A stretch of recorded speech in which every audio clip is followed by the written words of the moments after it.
Hello, everyone. Welcome to spooky season. I probably feel like a bit of a broken record in saying sorry for the lack of videos in the last few months. Once again, no real excuses. However, today we are talking about my favorite horror movies of all time. Quickly, if you could hit that like button and subscribe to the channel, that would be awesome. Horror is a genre that I did not really like for most of my life until a few years ago when I really started getting into movies. Now I watch as many horror movies as I can in October. It makes the month feel really fun, especially because as I've grown up, I haven't really been a huge Halloween guy. But now that I really like horror movies, it makes the whole season just so much more fun. Horror as a genre is incredibly diverse. It can range from very subtle, dread inducing films to just straight up overt bloody violence. They can be really fun and entertaining, but they can also be incredibly disturbing and hard to watch. This also makes horror extremely subjective, even more so than usual, because every horror fan has their own specific taste in what they like in horror movies. For myself, I tend to lean towards horror movies that also act a bit like thrillers and tend to be exciting. This might come out of my love for action movies and comic book films, which, speaking of which, go check out my action movie tier list video. But I also have a huge appreciation for most kinds of horror. All of these movies have stuck with me in some kind of way, whether it's because it unnerves me for hours after watching it, or it makes me think, or I just had a lot of fun while watching it. I have 20 movies here, and I had a hard time trying to rank them, so I'm just going to talk about them all in release order, starting in 1968 with Rosemary's Baby. Rosemary's Baby is a landmark horror movie in many ways. It has inspired so many films in so many different ways. It is one of the best horror movies that induces feelings of dread and paranoia. This film plays on primal fears about people around us conspiring against us and going behind our backs and playing on our trust. It's a very long horror movie, especially considering that it came out in the 60s, but it never feels like it's too long or too slow at any point. There's a great amount of consistency in the escalation of dread as well. It manages character growth and character decay, along with continuing the mystery of what is happening with this apartment complex and what the neighbors are planning with Rosemary. And of course, it has an iconic ending. This movie also got a pretty decent prequel movie this year called Apartment 7A. At least I thought it was decent.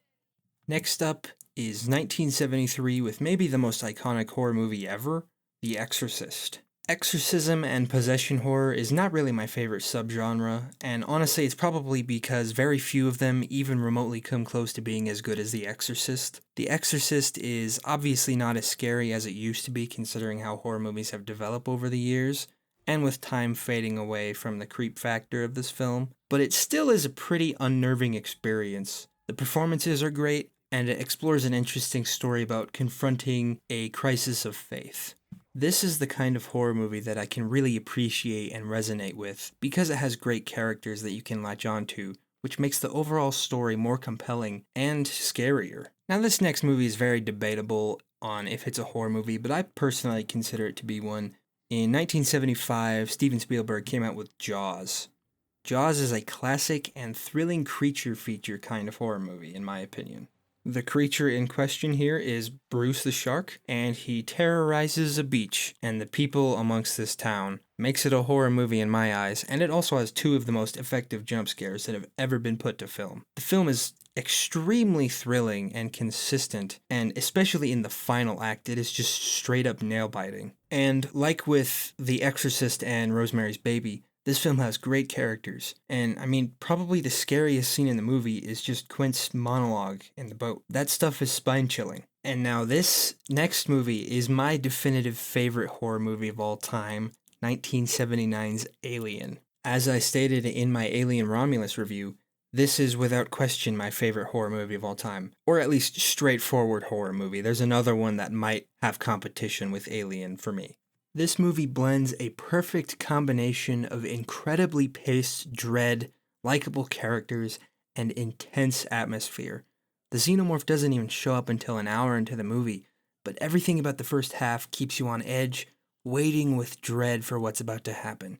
It sets up so many terrifying questions while the Nostromo crew is on LV 426. What happened to the space jockey? Why is this spacecraft here in the first place? Why are there so many eggs on board? And so many more different questions. Some of this stuff is answered in the prequel films and it kind of undermines the horror of this whole situation, but generally it doesn't affect this film for myself. The first half of Alien is a perfectly paced piece of science fiction dread and intrigue, and then once the chestburster scene happens, the movie becomes stupidly fast-paced in a sort of haunted house-style film, but in a spaceship. The set design and H.R. Giger's art makes so much of this movie just uncomfortable to look at, yet you can't keep your eyes off of it. This is one of those rare movies that genuinely gets under my skin, which I find it interesting because it rarely ever shows the xenomorph. And there isn't much explicit violence either. I feel like this shows how effective this film is, which makes it my favorite horror movie. Okay, I swear this is a complete coincidence, but the next two movies are my second and third favorite horror movies. In 1980, Stanley Kubrick made the masterpiece called The Shining.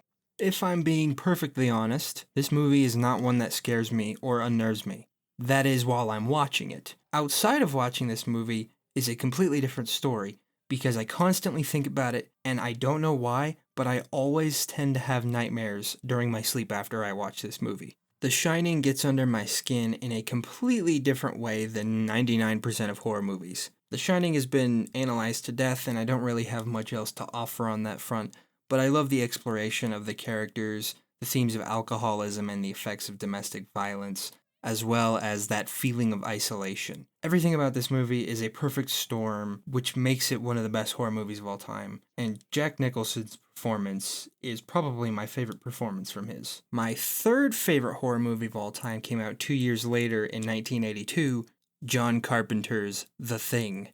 Is my top 3 favorite horror movie list very conventional? Yes. The Thing accesses completely different fears than Alien or The Shining does. This movie plays on trust. Who can you trust? How much can you trust them? In general, The Thing is very light on giving the characters backstories or even much characterization at all. And what characterization is there is mostly through their actions. And usually this might be a detracting factor of a movie, but in the case of The Thing, it works because of the lack of characterization. You don't know that much about these people, so it makes it hard at any given time to really understand who the Thing could be at any given moment. The Thing also has some of the best and gnarliest practical effects that have ever been put to the big screen. Truly outstanding stuff, and horrifying. Next is a huge jump in time to 1991 with The Silence of the Lambs. I debated actually putting this movie on the list because I've never personally really considered Silence of the Lambs to be a straight up horror movie. But upon rethinking this, I decided to put it here regardless because of how many people do consider it a horror film. There are plenty of horrific things in The Silence of the Lambs, and it keeps you on the edge of your seat pretty much the whole time with what I consider to be a perfect movie. This is the only movie that might have contention with Alien as far as favorite horror movie of all time. Both of them earn my personal top 30 favorite films. And there's a reason why this movie won Best Picture. Anthony Hopkins has fairly minimal screen time, yet every scene is memorable because of that dedication to being as creepy and as intense as possible. Jodie Foster as Clarice is an all-time performance in character. And I hate to bring it up, but I guarantee you if this movie came out today, the basement-dwelling cretins on the internet would call it woke because of the exploration of sexism in workforces that are primarily dominated by men. Small side tangent aside, Silence of the Lambs also has one of the most intense edge-of-your-seat finales ever. It all starts with a brilliant edit that tricks the audience into thinking that the police have found Buffalo Bill, but then cuts to Clarice and it doesn't let up until it's over. It's such a brilliant moment in such a brilliant film.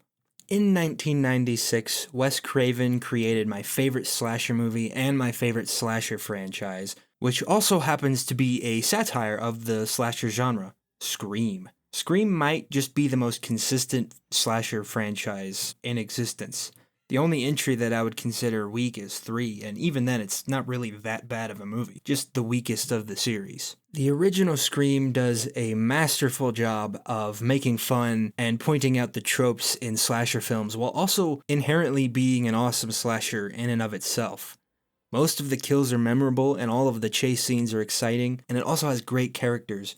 Many consider Sidney Prescott to be the greatest final girl in horror movies, to which I 100% agree. Scream is pure fun that even people who aren't into horror can have a really great time with. Next is another big time jump to 2007 with a movie I find quite underrated in Frank Darabont's The Mist. I know this isn't everyone's favorite horror movie, but I really enjoyed it. Yeah, the CGI for the monsters is really bad, let's be honest. Even in 2007, it was considered really bad CG. But this movie plays on basic human instincts when things get bad around us really well.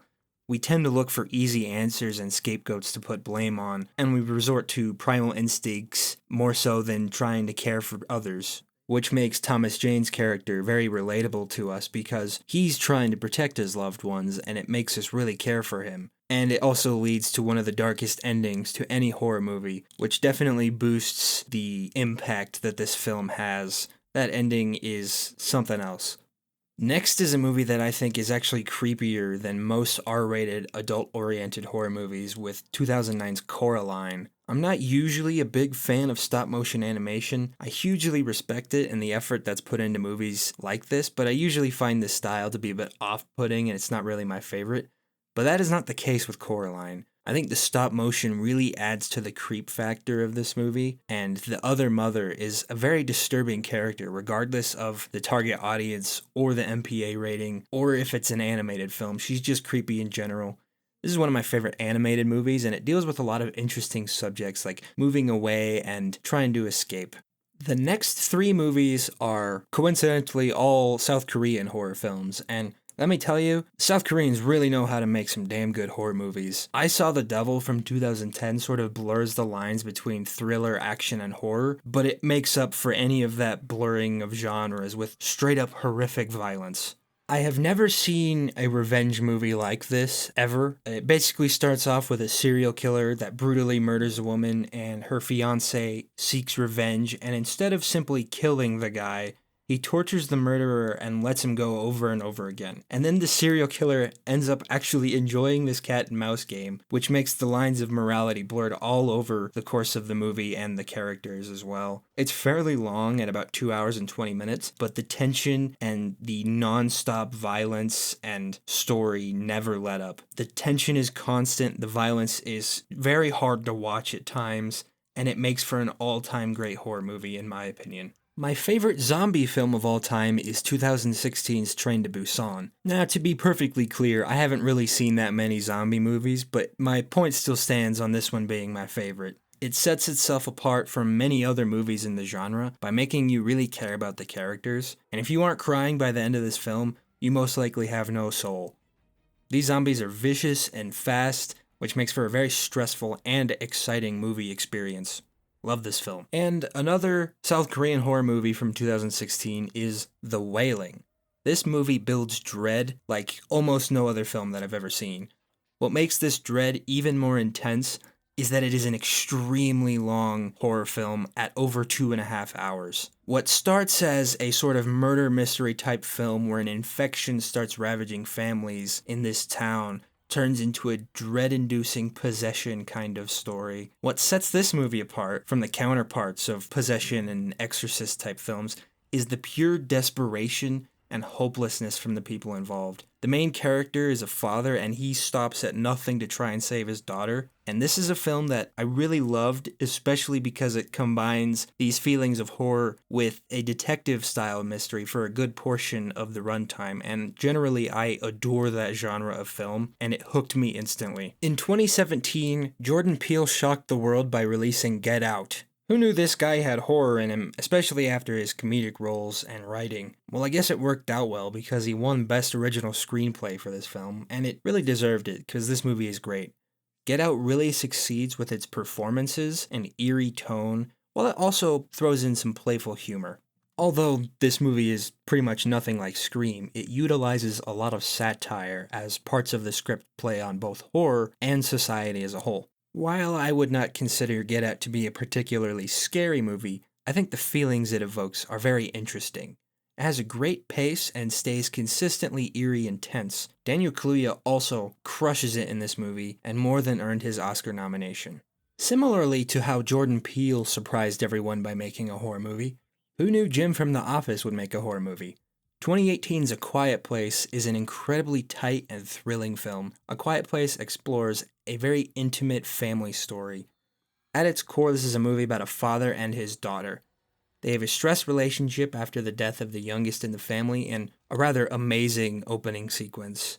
The father can't bring himself to tell the daughter how much he really feels, which causes the daughter to resent him in a way because she thinks he blames her for that death. And it all concludes in a devastating moment where John Krasinski sacrifices himself to prove how much he loved her and his family. It's powerful stuff. Oh, and the movie's also really tense and exciting. 2018 also had another amazing horror film, Hereditary. Hereditary is unfortunately the only film from Ari Aster that I've loved. I'm fairly mixed on Midsommar, and I straight up did not like Beau is Afraid. Hereditary is one of the most purely disturbing movies that I've ever seen. Damn near every scene in this movie disturbs me in some way, whether it's an in-your-face scare, or a subtle moment, or even things happening in the background. Toni Collette is a revelation here, and the fact that she wasn't nominated for any awards should be considered a crime. The only negative thing I have to say about this movie is that it is not one of those horror films that I can rewatch very often, just because the feelings it evoked on my first viewing were deeply uncomfortable. One of the most underrated movies to ever exist in any genre is 2019's Doctor Sleep. I think this is a brilliant sequel to The Shining, and Mike Flanagan brought so much dedication and love for the source material, it shines through every moment of this movie. It isn't a fast-paced story, and it really takes a while for the conflict to really start happening, but every moment is filled with interesting character work, filmmaking, or amazing performances. This is probably my favorite role that Ewan McGregor has ever done, and it's really illustrated how good he is in this movie in the bar scene towards the end. Now, I don't think this movie is very scary, but it does have plenty of disturbing moments. It's also a surprisingly uplifting movie. There are a lot of fantastic messages about moving on and facing our own demons to move forward and bring other people better lives. I also have to mention how good Rebecca Ferguson is in this movie as the villain. It's kind of hard to determine what my favorite performances from her are just because she's so good in everything, but I think she excels particularly well as Rose the Hat. I think Dr. Sleep is one of the most underrated movies ever, and if you haven't checked it out, definitely see it. After many delays, thanks COVID, A Quiet Place Part 2 came out in 2021. I know not everyone is as high on this film as I am, but I loved it. It takes the characters we came to love from the first film and brings them in interesting, yet equally thrilling directions. The opening sequence alone is worth the entire movie, in my opinion. Krasinski really upped his game as far as direction goes, because the visuals and tension in this film are impeccable. Oh look, it's another Jordan Peele movie. 2022's Nope. Nope is dope. I'm sorry, I'll let myself out after that awful joke. Nope is in a similar vein as Spielberg's Jaws, as a fun and exciting creature feature movie. At least the final act of Nope is like that. It's definitely more of a straightforward horror film before that. And it's effective at both of these things. It's an excellent straight-up horror movie for the first two acts, and it really excels as being an exciting blockbuster type film like Jaws in the last third. Nope is a movie that gets better on a second watch, because on my first viewing, I didn't really understand a lot of it. I didn't get what the point of the sitcom and the chimpanzee stuff was, and I didn't get why the two leads were so dedicated to getting a picture of the alien. Part of that was just me being dumb, but on a second viewing it really clicks and you realize all the layers and the commentaries the film makes on respecting animals and the human desire for spectacle. Nope is also just really fun to watch, and it has some amazing cinematography from Hoyt van Hoytema. And the last movie on this list is this year's Alien Romulus. Is it too early to add this movie onto my favorite horror movies? Possibly, but I don't really care because I love this movie. If you want some more in-depth thoughts I have on this film, I made a review back when the movie came out, so go check that out.